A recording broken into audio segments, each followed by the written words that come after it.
दोस्तों, अगर आप एक इंश्योरेंस एजेंट है या आपके पास कोई भी लाइफ इंश्योरेंस पॉलिसी है तो अभी तक आपको एक इन्फॉर्मेशन ज़रूर मिल गई होगी कि दिसंबर 2022 के बाद जो भी आप इंश्योरेंस पॉलिसी बाय करेंगे वो आपको फिजिकल फॉर्म या आपको उसकी हार्ड कॉपी नहीं मिलेगी। यानी कि जो भी आपकी लाइफ इंश्योरेंस पॉलिसी होगी उसको आपको डीमैट अकाउंट में रखना होगा। लाइफ इंश्योरेंस पॉलिसी के साथ साथ आपको हेल्थ इंश्योरेंस पॉलिसी और अपनी मोटर इंश्योरेंस पॉलिसी को भी डीमैट अकाउंट में रखना होगा और ये सभी के लिए कंपलसरी कर दिया जाएगा। यानी कि यहाँ पर इसका मतलब ये है कि जो भी आपकी डिजिटल इंश्योरेंस पॉलिसी होगी उसको आपको डीमैट अकाउंट में रखना होगा। जैसे अभी की हम बात करते हैं तो आपके जो शेयर्स हैं वो डीमैट अकाउंट में आप रख सकते हैं। ठीक उसी तरह से दिसंबर 2022 के बाद जो भी नई इंश्योरेंस पॉलिसी होगी वो आपको आपके डीमैट अकाउंट में मिलेगी और डिजिटल फॉर्म में मिलेगी। तो अगर हम यहाँ पर कुछ सालों पहले की बात करें तो जो शेयर्स हैं वो भी फिजिकल फॉर्म में इशू किए जाते थे, यानी कि जो शेयर सर्टिफिकेट्स हैं वो इशू किए जाते थे, लेकिन उनको भी कुछ टाइम बाद डिजिटल फॉर्म में कर दिया गया था और डीमैट अकाउंट से आप शेयर की ट्रांजैक्शंस कर सकते थे। ठीक उसी तरह से इंश्योरेंस पॉलिसी को भी डीमैटेरियलाइज कर दिया जाएगा और आपकी जो इंश्योरेंस पॉलिसी है वो डीमैट अकाउंट में आपको रखनी होगी। अब बात आती है कि यहाँ पर कब से इन इंश्योरेंस पॉलिसी को डिजिटल फॉर्म या डीमैट फॉर्म में कर दिया जाएगा। तो जो भी नई इंश्योरेंस पॉलिसी है उनको कंपलसरी कर दिया गया है कि दिसंबर 2022 के बाद अगर आप कोई भी पॉलिसी लेते हैं तो वो आपको डीमैट अकाउंट में ही मिलेगी या डिजिटल फॉर्म में ही मिलेगी। और अगर हम पुरानी पॉलिसीज़ की बात करते हैं जो कि पहले ऑलरेडी इशू हो चुकी है फिजिकल फॉर्म में, उनके लिए यहाँ पर 1 साल का टाइम पीरियड दिया गया है, यानी कि दिसंबर 2023 तक सभी इंश्योरेंस पॉलिसी को डीमैट अकाउंट में कर दिया जाएगा। तो इस टाइम पीरियड के अंदर सभी इंश्योरेंस कंपनी को अपनी इंश्योरेंस पॉलिसी को फिजिकल फॉर्म से डिजिटल फॉर्म में करना जरूरी है। आइए अब जानते हैं कि ऐसा करने से इंश्योरेंस कंपनी को क्या क्या बेनिफिट मिलेगी। सबसे पहला बेनिफिट इंश्योरेंस कंपनी को मिलेगा वो ये है कि उनको अब स्टेशनरी के एक्सपेंसेस पे नहीं करने होंगे। फिजिकल बॉन्ड को बनाने के लिए काफ़ी स्टेशनरी लगती है और जो उसके डिस्पैच का खर्चा है वो भी काफ़ी आ जाता है।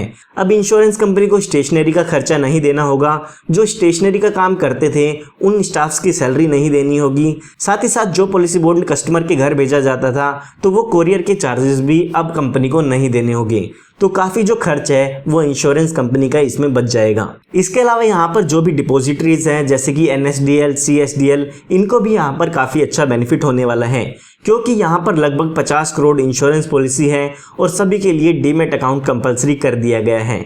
तो ये सभी डीमैट अकाउंट ओपन हो गए और डीमैट अकाउंट की एक एनुअल चार्जेस होते हैं। तो जो भी ये डिपॉजिटरी हो गए जिनके पास आप डीमैट अकाउंट ओपन कराएंगे उनको एक फिक्स फीस भी इससे मिलने वाली है, जो कि एक काफ़ी बड़ा अमाउंट हो जाता है।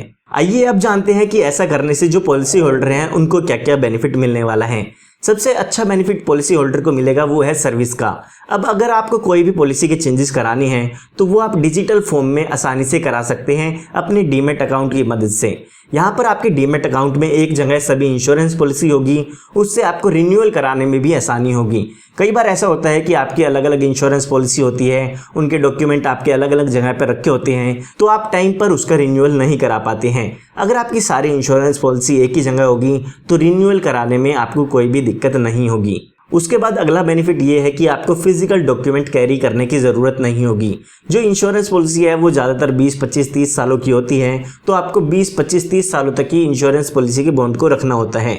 तो काफ़ी मुश्किल होता है इतने सालों तक पॉलिसी के डॉक्यूमेंट को संभालना। तो अगर आपके मोबाइल में डिजिटल फॉर्म में ही ये इंश्योरेंस पॉलिसी होगी तो आपको उसको संभालना काफ़ी आसान हो जाएगा। उसके बाद सबसे अच्छा बेनिफिट ये है कि मान लेते हैं आपकी किसी इंश्योरेंस पॉलिसी में कोई क्लेम आ जाता है, तो उस टाइम पर जो भी आपके नॉमिनी हैं वो आसानी से एक ही जगह पर चेक कर पाएंगे कि आपकी कौन कौन सी इंश्योरेंस पॉलिसी होती थी। अगर हम अभी की बात करें तो नॉमिनी के लिए ये पता करना कि आपकी इंश्योरेंस पॉलिसी कौन कौन सी थी वो काफ़ी मुश्किल हो जाता है, लेकिन डिजिटल फॉर्म में होने के बाद नॉमिनी को एक ही जगह पर पता चल जाएगा कि आपकी कौन कौन सी इंश्योरेंस पॉलिसी है। ये जो भी बेनिफिट्स मैंने आपको बताए हैं इनको पाने के लिए आपको एक डीमैट अकाउंट तो ओपन कराना होगा। अब डीमैट अकाउंट कैसे ओपन कराना है उसके लिए मैं ऑलरेडी वीडियो बना चुका हूँ।